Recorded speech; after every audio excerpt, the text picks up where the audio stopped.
vers tous ceux qui, de près ou de loin, continuent à ouvrir sans relâche à la recherche d'une solution stable et durable au statut politique qui perdure au Togo. Dans l'immédiat, nous voyons 4 conditions fondamentales à ce que nous aboutissions ensemble à une solution politique stable et durable. 1. Premièrement, le régime doit d'abord accepter le retour aux fondamentaux de la Constitution de 1992. 2. Le président Faure Gnassingbé doit ensuite accepter le principe de ne pas se représenter à la présidentielle de 2020, afin de laisser le champ libre à une consultation démocratique libre. Il en ressortira grandi, tout en évitant ainsi de vivre le sort personnel et collectif dont plusieurs pays africains ont déjà vécu l'exemple tragique. 3. L'opposition togolaise doit être unie et doit développer un projet clair et responsable pour préparer la compétition d'idées à laquelle tous les partis devront prendre part. Et 4. Enfin, les partenaires étrangers du Togo devront accompagner les institutions et la classe politique afin de préparer des élections libres, transparentes et acceptées de tous d'ici 2 ans. L'union de forces de changement. Permettez-moi enfin de terminer mon propos en évoquant l'avenir de l'UFC et le rôle que notre parti entend jouer dans les consultations politiques de demain.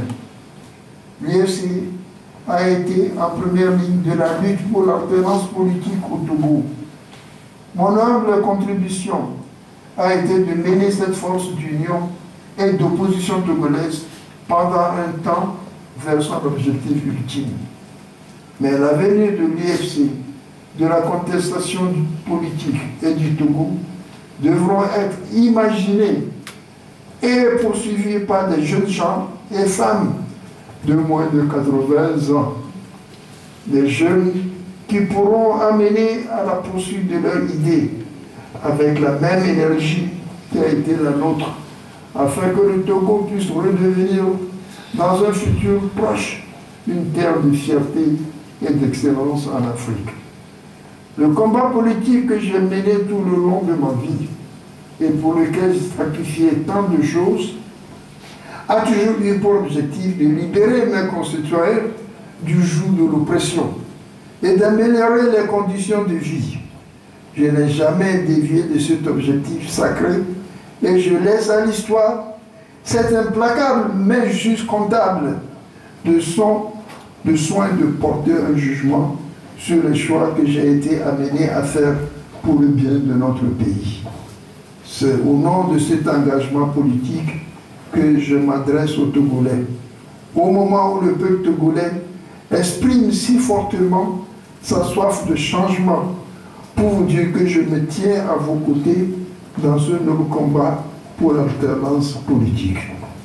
À mes compagnons de lutte et à la classe politique dans son ensemble, je voudrais dire que le temps des postures et des déclarations fracassantes est éculé.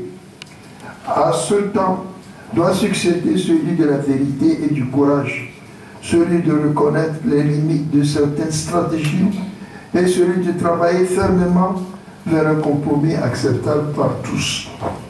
Au président de la République, je voudrais également demander le courage d'ouvrir son combat d'homme, son cœur d'homme, d'entendre la voix de son peuple qui est dans la rue, même lorsque celle-ci est dissonante, et d'y répondre. L'occasion vous est offerte de rentrer dans l'histoire en créant les conditions pour un changement pacifique du pouvoir au terme de votre mandat. On pourra alors parler véritablement des sections togolaises. Le dialogue politique annoncé doit se conduire dans un climat apaisé. Il importe que les personnes interpellées dans le cadre de manifestations soient relaxées Une attention particulière doit être apportée aux villes de Sokolé, Bafilo et Mango, afin que les CAM puissent y revenir.